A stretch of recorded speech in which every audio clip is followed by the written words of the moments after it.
I think the big thing is that we see this type of foot condition all day, every day. For some private practitioners in particular, they might see 1 or 2 a year and they're just not sure about where to escalate. So we're really happy to provide advice and have a chat about any of those types of scenarios. Welcome to the final episode of Beyond the Wound, your source of leading voices for healing people. My name is Cassandra Huff and you are just listening to Casie Barrette, our guest for today's episode. Casie is the manager of the Podiatry and Diabetes Foot Service at Western Health in Melbourne. Casie has been working in the area of high-risk foot since 2005 and during that time has worked in private practice, community health and acute care health settings across organisations throughout Melbourne and the NHS in the UK.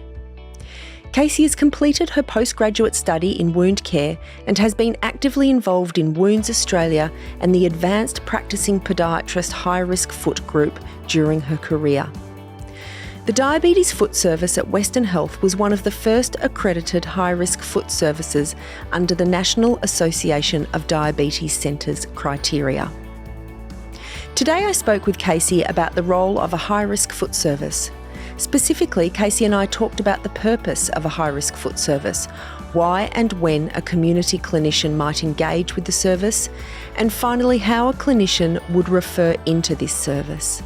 Casie detailed some of the advantages of engagement with this specialised service and the benefits for health networks, clinicians, the wider community, the economy, and of course the patient and his or her families.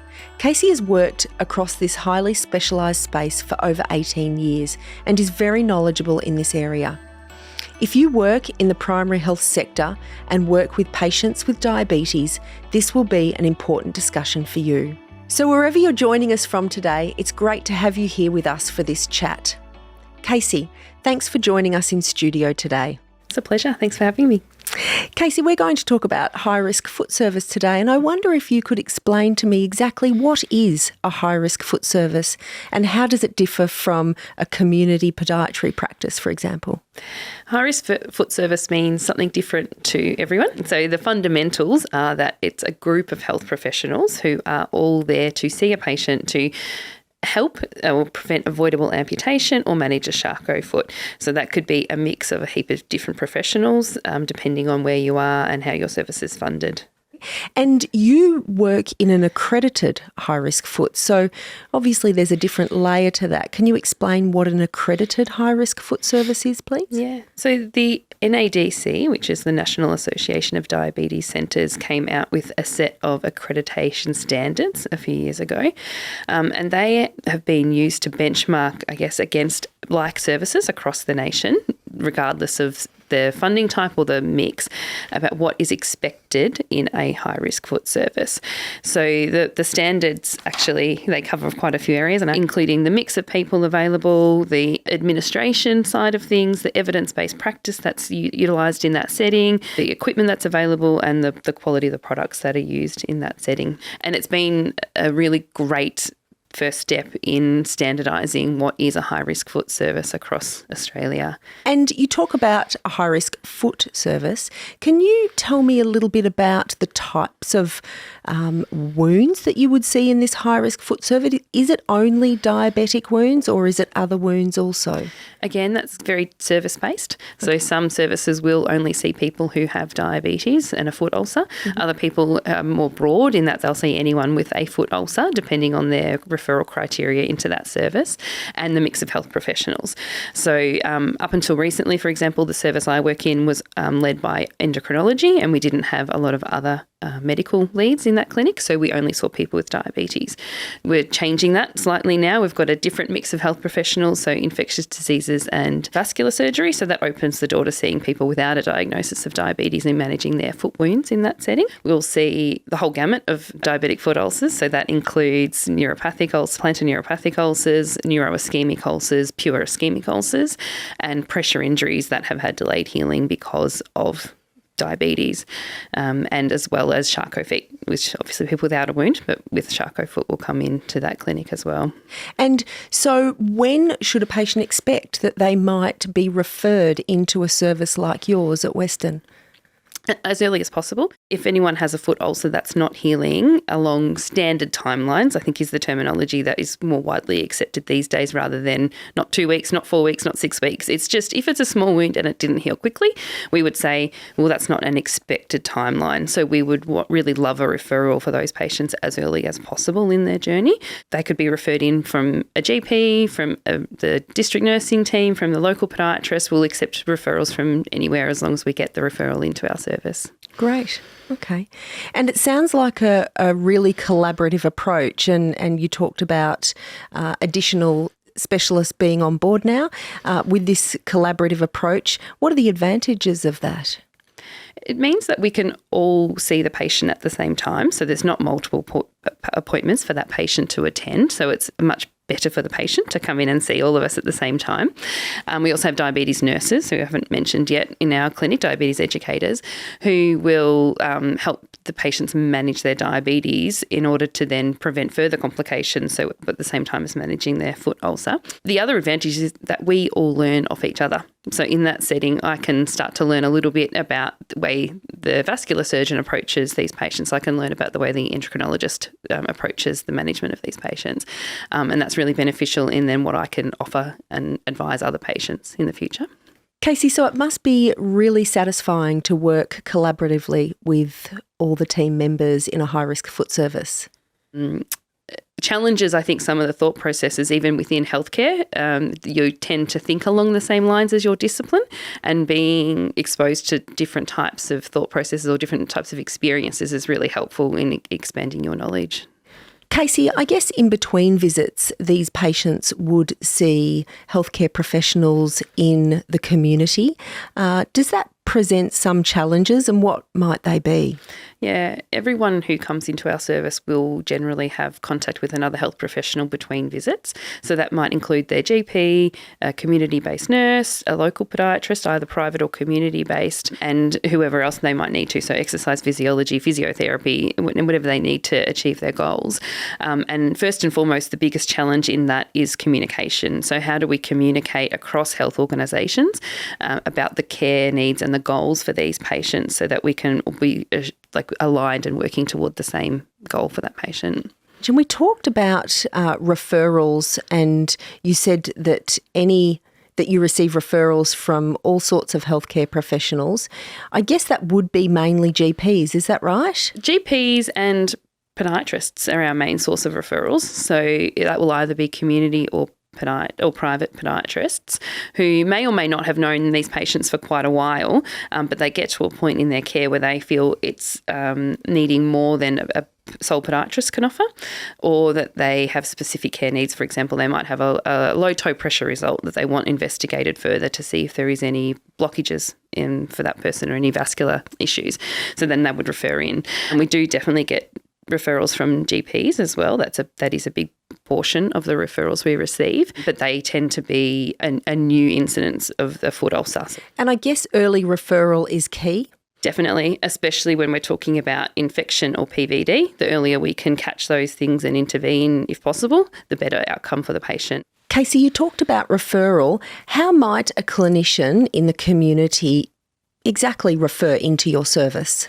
So that will vary from health service to health service. Most organisations will have an internet page that has a list of all the services they have available at that site and a way of going to refer into that service. Generally, it'll be a fax. Unfortunately, we still use faxes. So faxing a referral through to a number, and then that person will be triaged and contacted by the service to arrange an appointment. And how quickly would that happen? So the NADC standards have actually outlined targets for us for that. So that's what we're working toward as an accredited high-risk foot service. So urgent referrals we aim to see within 3 days of receiving the referral, and non-urgent would be 10 days of receiving the referral. So we're almost at that point of reaching that target now for our own service. Oh, great. Congratulations. Casie, can you give me an example of perhaps when you've seen a patient that has been in primary health for a period of time and has had a wound that has been very difficult to heal, and what kind of advantages that they might have seen coming into a high-risk foot service like yours? I guess a classic example would be the plantar neuropathic ulcer, which on the gamut of ulcers is the easier type to heal for us. The most important part of the treatment for those patients is offloading. So we'll have someone who's potentially seeing a professional for many weeks for dressings and for antibiotics potentially, and then they come into us because it's not healing. We might be able to get them in an appropriate offloading device, so that might be a cam boot or a total contact cast, and relatively quickly that wound will heal up. But the more complex patients who require vascular intervention, unless they are referred to the appropriate service, that wound will never heal in the community, even with the best care possible. Going back, you talked a little bit about Charcot foot.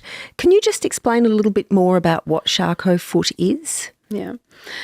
So Charcot foot is a series of fracture or collapse in the bones of the foot. And obviously there's a lot of small bones in the foot, so there's lots of opportunity for them to malalign.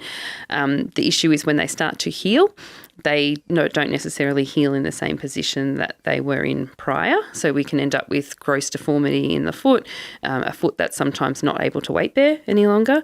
And that can cause ulceration on the foot as well because of the increased plantar pressure on the area of the deformity. It's a relatively rare complication. I think less than 3% of people with diabetes will end up with a Charcot foot, but it's a real life changer for patients who develop a Charcot foot.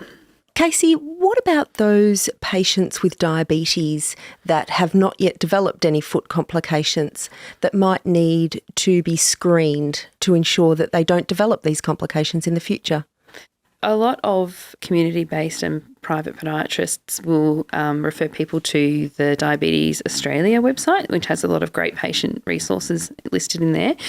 The NADC has also put forward a program called Foot Forward, which is all aimed at assessing risk and then putting interventions in place that are relative to that person's risk status. So someone who has no risk status, so good circulation, good nerve supply, would then only need to be seen annually. Whereas if you had some decreased sensation or a reduced toe pressure, for example, you might be seen every 6 months. So it would just depend on the risk status as to how often you are seen in that setting. Great. So, Casie, what's the services relationship with the admitted services within the hospital? So we consider ourselves, I guess, to be one integrated team, and we follow the patient through their journey. For example, if someone's acutely unwell and needed to attend ED, they might come to ED and then be admitted into the ward, be seen by the same team, the endocrinologist, the vascular surgeon, the diabetes educator, the podiatrist, and then when they were ready, so either after intervention or after amputation or hopefully after no intervention at all, they might get discharged and then will be followed up in our outpatient clinic. So about half of the patients that we see in our clinic have come from the ward. So we're seeing referrals from community and referrals from the ward at the same time.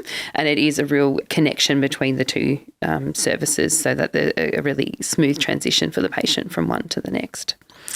Casie, one thing I asked all of our guests on this podcast is if the listeners could take away one thing from what you've said today, what might that be? I'd say if in doubt, give us a call. If in doubt, refer. We're very happy to see patients who don't need to necessarily stay with us for a long time, but we're very happy to discuss through a case and offer advice to anyone who's unsure. I think the big thing is that we see this type of foot condition all day, every day. For some private practitioners in particular, they might see 1 or 2 a year and they're just not sure about where to escalate. So we're really happy to provide advice and have a chat about any of those types of scenarios. To just give us a call. Great. Here to help. Thanks very much, Casie. Thank you. I'd like to thank our guest today, Casie Barrette, following an extremely thoughtful discussion around the impact a high-risk foot service can have for a patient living with diabetic foot disease. Today we learnt a little more about some of the important work done by Casie, her team, and indeed high-risk foot services across Australia. While Casie and her peers in high-risk foot across the country work quite differently, a commonality they share is that they provide accessible, evidence-based, expert, high-risk foot care across the continuum of care.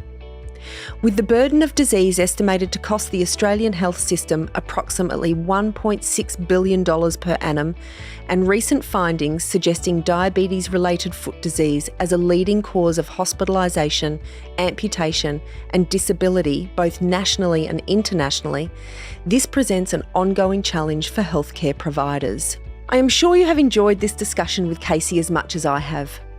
If you'd like to go beyond and learn more about diabetic foot disease, including the Australian Diabetes-Related Foot Disease Strategy, Save Feet, Save Lives, and the Australian Directory for High-Risk Foot and Podiatry Services, please see the links in our podcast description.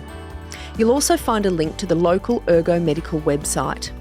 This is our final podcast for this season. If you've enjoyed Beyond the Wound, our second season is coming, featuring Australia's experts in healing people. Make sure you save us so you're reminded when we drop season 2 of Beyond the Wound. We also welcome your suggestions for future topics and experts.